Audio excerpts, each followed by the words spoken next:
León XIV nombra al nuevo prefecto del dicasterio para los obispos y a un nuevo administrador apostólico tras la renuncia de un obispo en Perú.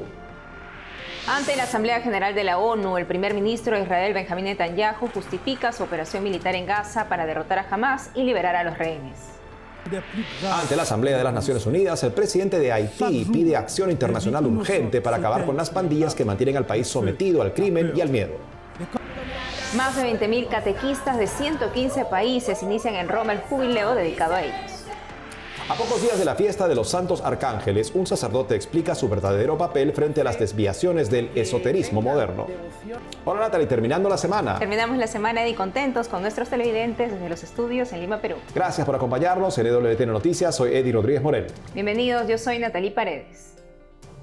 Empezamos las noticias desde el Vaticano con el nombramiento del nuevo prefecto del dicasterio para los obispos y presidente de la Pontificia Comisión para América Latina. Sobre esta designación del Papa León XIV y otra más para el funcionamiento de la Iglesia en Perú, le contamos.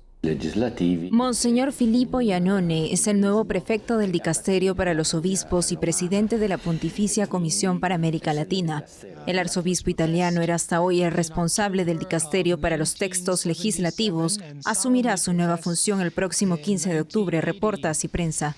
Monseñor Iannone ocupará el cargo dejado este año por el entonces cardenal Robert Prevost tras ser elegido papa. El dicasterio de los obispos es responsable de la selección de obispos en todo el mundo y la Pontificia Comisión para América Latina asegura su relación directa con el episcopado latinoamericano. El arzobispo carmelita Filippo Iannone, de 67 años, nació en Nápoles, estudió teología en la Pontificia Facultad de la Italia Meridional, en donde obtuvo el bachillerato en teología, después obtuvo el doctorado en la Universidad Lateranense, luego el diploma de abogado rotal en el Tribunal de la Rota Romana. Por otro lado, el Papa nombró a Monseñor Giovanni Cefai como administrador apostólico de la prelatura de Juli, tras la reciente renuncia del obispo Ciro Quispe.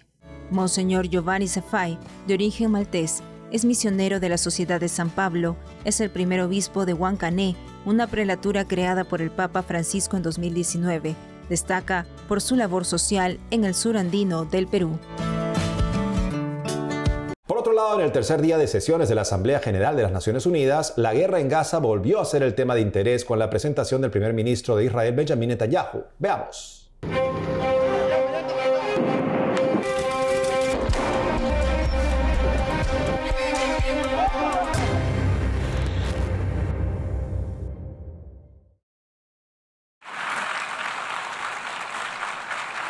El primer ministro de Israel, Benjamín Netanyahu, se presentó este viernes en la Asamblea General de la ONU. Decenas de delegados de diversas naciones se retiraron de la sala en señal de protesta. En su discurso, Netanyahu justificó la guerra que lleva a cabo contra Hamás en Gaza. Estamos acabando con el régimen terrorista de Hamás y asegurándonos de que esta barbarie nunca vuelva a amenazar a Israel. Eso es lo que estamos haciendo. Es lo que haría cualquier gobierno que se precie. Sobre la hambruna en Gaza, dijo que la ONU admitió el mes pasado que Hamás y otros grupos armados saquearon el 85% de los camiones y que por eso hay privaciones. Quienes difundieron los libelos sangrientos de genocidio y hambruna contra Israel no son mejores que quienes difundieron libelos sangrientos contra los judíos en la Edad Media, cuando nos acusaron falsamente de envenenar pozos, propagar pestes y usar la sangre de niños para hornear matzah, el pan de Pascua. Por otro lado, Netanyahu habló de los ataques que emprendió contra el programa nuclear de Irán, los terroristas hutíes en Yemen, el grupo paramilitar Hezbollah en el Líbano, el armamento de Assad en Siria y las milicias chiitas de Irán en Irak. Nuestros enemigos nos odian a todos con igual virulencia. Quieren arrastrar al mundo moderno de vuelta al pasado y a una era oscura de violencia, fanatismo y terror. Creo que muchos de ustedes ya están sintiendo en sus propias sociedades el auge del islamismo radical. Estoy seguro de que saben, en el fondo, que Israel está luchando su batalla. Netanyahu también envió un mensaje a los países con raíces cristianas que apoyan la solución de dos estados, es decir, la existencia de Palestina e Israel como naciones independientes y en paz, una al lado de la otra. Cuando Belén, el lugar de nacimiento de Jesús, estaba bajo control israelí, el 80% de sus residentes eran cristianos. Pero desde que la autoridad palestina tomó el control, ese número se ha reducido a menos del 20%. ¿A esta gente le quieren dar un Estado?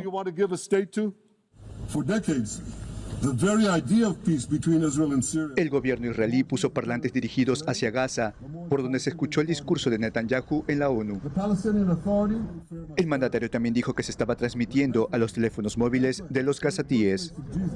Netanyahu instó a los terroristas a deponer las armas y liberar a los 48 rehenes que tienen su poder, y dijo que si Hamás aceptaba sus demandas, la guerra podría terminar ahora mismo. En la víspera de su presentación en la Asamblea General de la ONU, el primer ministro israelí se reunió con el presidente de Estados Unidos, Donald Trump. Como parte del proceso de paz entre Israel y Palestina, hablaron sobre Cisjordania, un territorio palestino ocupado por Israel. Escuchemos al presidente Trump en rueda de prensa desde Washington este jueves 25 de septiembre. Hoy hemos tenido conversaciones muy buenas sobre Gaza con los representantes de Oriente Medio, los reyes y todos los principales líderes de la región. Y también tuvimos una conversación muy positiva con Bibi Netanyahu para intentar recuperar a los rehenes. Estamos intentando poner fin a la situación en Gaza. Es realmente mala, muy mala, y creemos que podría suceder, quizás muy pronto. Queremos recuperar a los rehenes, queremos recuperar sus cuerpos y queremos paz en esa región. No permitiré la anexión de Cisjordania. No, no lo permitiré. No va a suceder. Sí, pero no lo voy a permitir. Haya hablado con él o no. Lo hice. No voy a permitir que Israel se anexione a Cisjordania. Ya hubo suficiente. Es hora de parar. Y desde Cisjordania, los colonos israelíes que llegan a cerca de 500.000 ocupando ese territorio se pronunciaron sobre la decisión de Trump de no reconocer la soberanía de Israel sobre el área. Benjamin Netanyahu debería decir, presidente de Estados Unidos, Trump, lo queremos mucho, lo respetamos mucho, pero el 7 de octubre no volverá a ocurrir en Judea y Samaria. Estoy afirmando la soberanía en Judea y Samaria.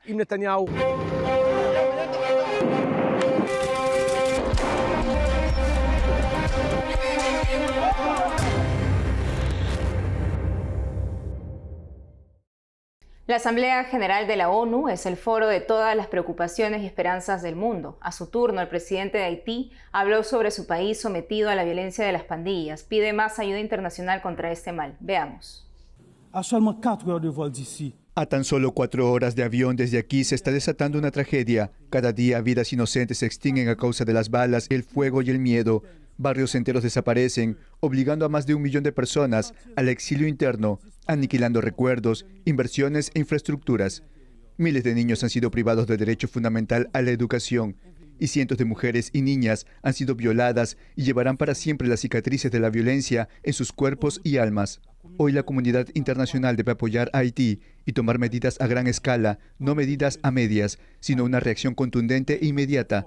El silencio y la inacción no son una opción. Las naciones africanas que hablan esta semana ante la Asamblea General de las Naciones Unidas también pidieron más visibilidad y respeto a su continente en el mundo. Escuchemos. Exigimos una reforma de sus órganos, empezando por su Consejo de Seguridad, para que sean más representativos, transparentes y cercanos a las realidades de nuestro mundo. Soberanía en lugar de subordinación, asociación en lugar de explotación. Es inaceptable que la pobreza se agrave en África mientras la riqueza se acumula en los países del norte. Abogo por la continuación de una alianza sostenible entre Estados Unidos y el continente africano. Preservar la ley de crecimiento y oportunidades para África significa preservar la paz social en los países que dependen de ella. Queremos un comercio justo, alianzas equitativas y prosperidad compartida. En su discurso, el presidente de Paraguay, Santiago Peña, exhortó a otra perspectiva para el progreso del mundo, más allá de las preocupaciones por la economía. Escuchemos. Abogamos por una integración más profunda entre nuestros países, basada no solo en el comercio, sino en valores compartidos. El Estado de Derecho, las libertades individuales, una economía de mercado libre, la defensa de la familia tradicional y el derecho a la vida desde la concepción del ser humano. Por eso, la política exterior del Paraguay no se basa en puros intereses económicos, sino en esos valores y principios compartidos. Por estas razones, el Paraguay no puede ni debe esquivar las realidades que desafían la paz mundial. La prudencia diplomática no puede convertirse en complicidad silenciosa. Ahora llevamos nuestra atención a Roma, donde se reúnen más de 20.000 catequistas procedentes de 115 países para participar en el Jubileo de los Catequistas que inicia este viernes. Nuestra corresponsal Paola Flynn nos da un adelanto de esta celebración, una de las más grandes del Año Santo.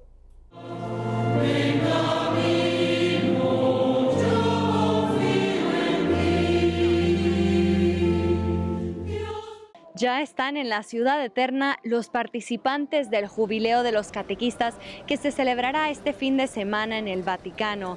La festividad comienza hoy con la peregrinación por la Puerta Santa. Algunos peregrinos se unen ya en la Plaza de San Pedro.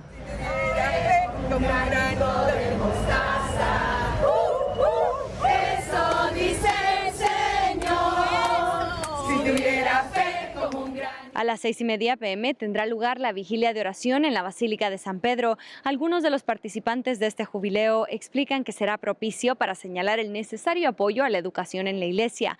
Patricia Di Resta cumple un año en su ministerio de catequista. Para ella, Cristo entrega a los catequistas el don de hablar por Él y de Él. En ello consiste su tarea con los jóvenes, con los que discute sobre los eventos históricos de la cristiandad y el Evangelio.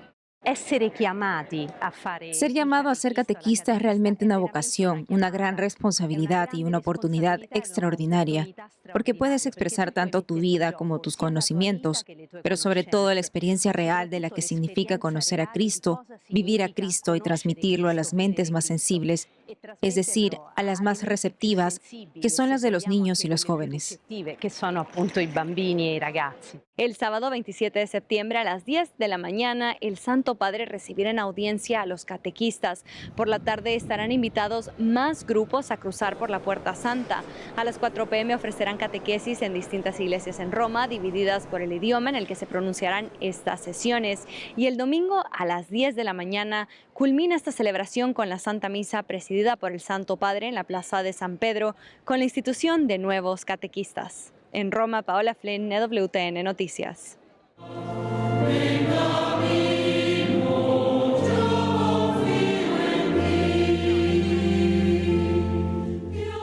Este 29 de septiembre la Iglesia celebra la fiesta de los santos arcángeles Miguel, Rafael y Gabriel. A ellos los conocemos bien porque aparecen mencionados en la Sagrada Escritura, cada uno llevando a cabo alguna misión crucial. Para hablarnos más al respecto, porque a lo largo del tiempo también sus nombres y mensajes han sido tergiversados en medio de corrientes de espiritualidad, de las redes sociales, libros de autoayuda, está conectado con nosotros desde Plasencia, España, el Padre Francisco Torres, licenciado en liturgia, para comentarnos sobre ello. Padre, bienvenido a EWTN Noticias. Muchas gracias y bien hallados. Padre, ¿por qué la Iglesia les da un día especial a los santos arcángeles Miguel, Gabriel y Rafael? Bueno, pues esto se debe a la reforma del calendario litúrgico acaecida después del Concilio Vaticano II. Antes, cada uno de estos arcángeles tenía su fiesta particular, que de alguna manera se sigue celebrando donde hay cierta devoción a estos arcángeles. Pero después del concilio, pues se vio más oportuno concentrar estos tres arcángeles en una fiesta, en un solo día, que es el 29 de septiembre. ¿Y nos podría recordar cuál es el papel de cada uno de ellos en la tradición bíblica, en la fe cristiana? Bueno, pues este papel se puede ver, como bien has dicho, en las páginas de la Sagrada Escritura.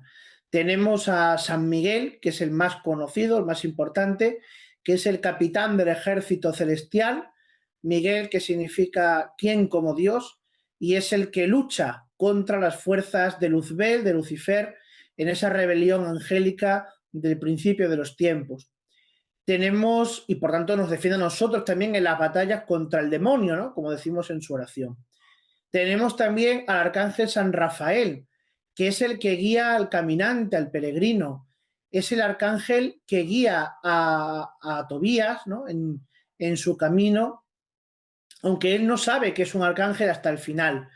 Y le va, pues esto, descubriendo, ¿no? Esa protección que Dios tiene con nosotros en el camino de la vida y que tenemos que dejarnos guiar por esas enseñanzas que ellos nos dan de manera espiritual a nosotros.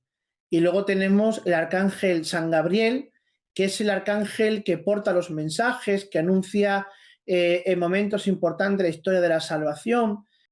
Padre, y hoy en día, bueno, nosotros conocemos los nombres de los arcángeles, pero hoy en día se habla mucho de ángeles y nombres. La gente le pone nombres a los ángeles en redes sociales, en libros de autoayuda, hasta en decoraciones, y te piden también que tú los pongas, ¿no? En las energías y bueno, todas estas creencias de nueva era. ¿Por qué existe esta confusión? ¿Qué hacer ante ello? Bueno, pues el problema es que los ángeles como personajes, digamos, espirituales, no son propios del cristianismo, ¿no? Sino que en todas las religiones, todas las culturas, siempre esos espíritus puros, esos espíritus bienadados, ¿no? Que están en torno a la divinidad, que les sirven, que llevan mensajes, que se comunican con nosotros. Y por tanto, la cultura y la literatura judía y cristiana, pues también va a tener, aparte de estos tres ángeles, que son los que están en la escritura, va a tener otros. ¿Cuál es el problema? El problema es que esos que aparecen en los apócrifos del Antiguo Testamento no son ángeles revelados por Dios, sino que surgen de la cultura popular y en la mayoría de los casos vienen luego a ser pues ángeles malos, ángeles que son demonios. Entonces, el problema está en que la nueva era ha cogido toda esa tradición de espíritus puros, de mensajeros de divinidades, y los ha ido poniendo nombres. Claro, al llamarlos ángeles, pues nos resultan simpáticos, nos resultan buenos, pero no es así. Nosotros, fuera de los nombres Miguel, Gabriel y Rafael, no conocemos más nombres revelados de los ángeles. Y por tanto, esa tendencia, esa cultura popular de poner nombres a los ángeles de la guarda, a los ángeles privados, o a descubrir ángeles nuevos que a veces están en el tarot, o que a veces están, pues sobre todo con esta técnica de llamador de ángeles. Todo eso son cuestiones muy peligrosas, porque no se está invocando a los ángeles que Dios nos ha querido dar a conocer, sino que bajo esos nombres y esa apariencia de bondad, lo que se esconde son ángeles malos, que en lugar de acercarnos a Dios y servirnos como criaturas humanas que somos, nos van a ir separando de Dios y van a querer someternos y dominarnos a su voluntad. ¿Y qué consejo le daría en todo caso a aquellas personas que se han dejado llevar por estas creencias? Bueno, pues mi consejo es el de siempre, ¿no? Que se separen de esas creencias, que vuelvan a la esencia de lo que la Escritura nos revela, de lo que la Iglesia nos ha enseñado y nos ha educado en la fe, que tengan devoción de verdad, una devoción seria, bonita, entrañable hacia Miguel, que aprendan a invocarle en las luchas contra el mal, que tengan devoción a San Rafael, que es medicina de Dios, que aprendan a invocarle en las peregrinaciones, en los caminos de la vida, en las dificultades, y que tengan una devoción sobre todo pues a San Gabriel, que fue el portador del mensaje de la salvación a la Virgen María, ¿no? Padre Francisco Torres, muchas gracias por la entrevista. A vosotros, hasta pronto.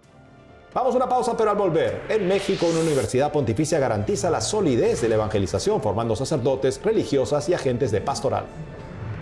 Además, conocemos la historia de un matrimonio que conduce un apostolado familiar en Líbano. Regresamos con más noticias con Enfoque Católico.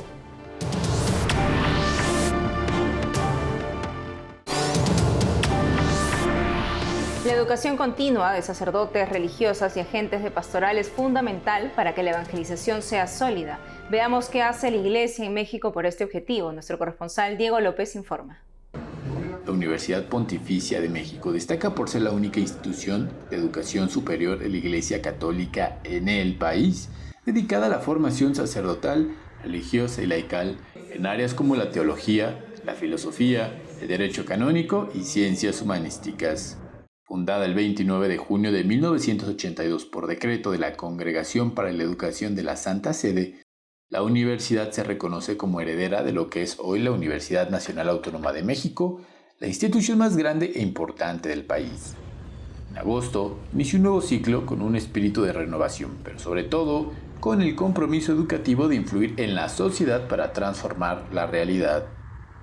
Una universidad, pienso yo, católica que no pretenda influir en la sociedad estaría como encapsulándose a sí misma en una especie de monasterio, ¿no? O sea, puedes cultivar la teología, el derecho canónico, pero no estás pretendiendo impactar en la sociedad, ¿no? ¿Y cómo se impacta en la sociedad?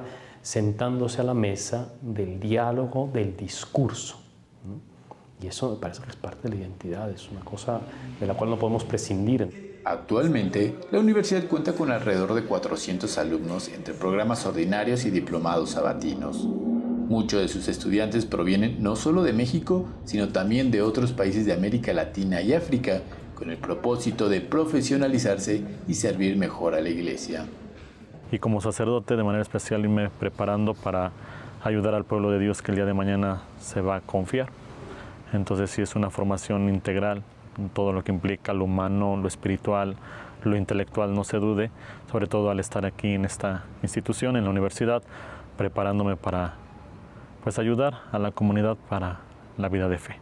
Pues muy entusiasmado de iniciar este ciclo, voy a estudiar teología patrística y pues es un tema de volver a las fuentes con mucho entusiasmo, de conocer más sobre la vida cristiana, pero sobre todo poder aportar en la diócesis a la que pertenezco y naturalmente llevar estos conocimientos a todos los fieles y para que puedan tener en su corazón el amor a Dios.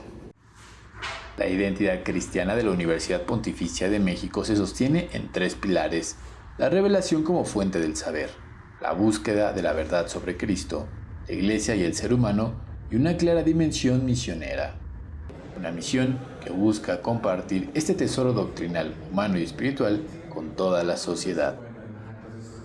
La Universidad Pontificia se consolida así como un encuentro entre fe y razón, con una clara misión evangelizadora y de formación para próximos líderes, tanto para la Iglesia como para la sociedad.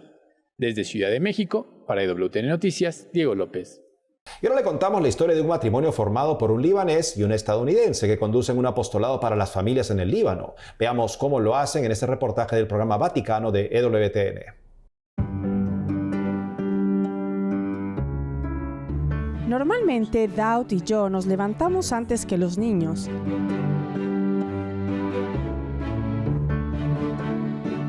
Si hay misa en el monasterio local, los llevamos con nosotros. Si no, vamos a dar un paseo por la antigua iglesia y rezamos el rosario. Holy Mary, Mother of God, pray for us sinners now and at the hour of our death. Amen. Después tenemos un día entero dedicado al homeschooling. Primero desayunamos porque suelen tener mucha hambre.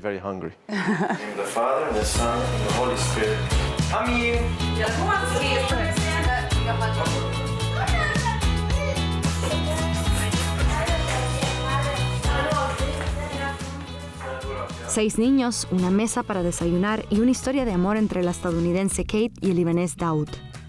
Se conocieron y se casaron en Boston. Ella es de Buffalo y él es marionita libanés de Saitré, en el monte Líbano, pero decidieron dejar la seguridad y la comunidad de Estados Unidos para irse a vivir al Líbano. Un país en crisis, pero para Daud, el único lugar donde criar a sus hijos plenamente arraigados en la herencia católica marionita. Y para Kate, un lugar donde la fe, la familia y la comunidad se unían de una manera que ella nunca había conocido antes. Después de visitar el Líbano varias veces, me dije, en realidad a mí también me gusta y creo que aquí podemos llevar una vida muy saludable para nuestros hijos, muy buena para nosotros. Así que vinimos.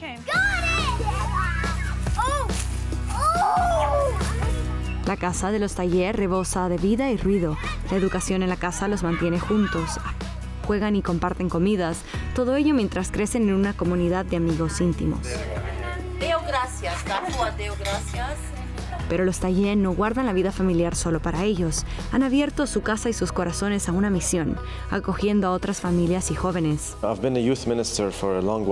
Llevo mucho tiempo trabajando como ministro de los jóvenes y por eso quiero ocuparme de las familias y la juventud, porque a veces los jóvenes se sienten desamparados por la iglesia.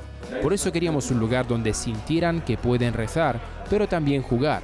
Tenemos karaoke para los jóvenes, noches de trivial, comida muy apetecible para ellos y al mismo tiempo combinamos algún evento espiritual con actividades recreativas.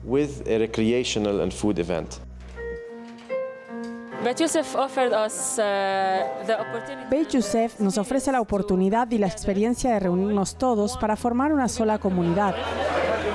Es la primera vez que veo este concepto en el Líbano. Es algo muy especial y para mí personalmente significa mucho. Puedes venir con tu familia y pasar la noche, o venir más tarde a cenar y divertirte mucho con todos mientras te acercas a Dios. La misión es personal. Los Taye conocen los retos del matrimonio y el poder sanador de los sacramentos. Diría que, como pareja, hemos pasado por muchos altibajos. Llevamos juntos 19 años y casados 14. Y sabemos lo difícil que es estar casado y lo importante que es contar con la gracia de los sacramentos que te apoyan a lo largo del matrimonio. Para nosotros, los sacramentos de la Iglesia han sido realmente sanadores. Y creo que eso es algo en lo que la gente confiará si lo escucha de otras parejas. Incluso sus hijos se han convertido en parte de la misión. A veces tenemos que sacrificar tiempo con nuestros hijos por la misión, pero cada vez más nuestros hijos se están convirtiendo en parte de la misión. Yo espero que busquen su propia misión. Espero que esto sea algo que vean en nosotros y que ellos intenten hacerlo en sus vidas. Esta misión es fruto de la profunda conversión de Daud y Kate. Kate se bautizó a los 24 años después de conocer la comunidad marionita a través de Daud. Daud redescubrió su fe a través del rosario durante un tiempo de prueba. Me encontraron un tumor solo unos meses antes de que regresáramos.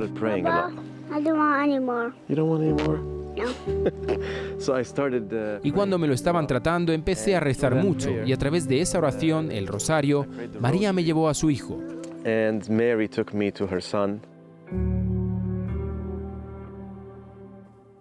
Daud se sometió a una operación temiendo lo peor. El diagnóstico, un tumor agresivo, no canceroso, pero que se extendía rápidamente. Para extirparlo, los médicos tuvieron que reconstruir una parte del hueso facial y el tumor nunca volvió a aparecer.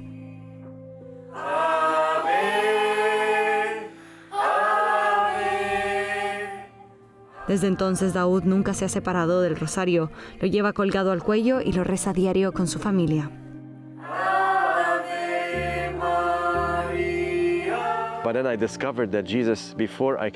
Fue entonces que descubrí que Jesús no quería enviarme sin conocerlo, sin conocer mi misión en la vida. Es un poco irónico que viniera aquí buscando algo y que básicamente descubriera que tengo algo que Jesús quiere dar a través de nosotros.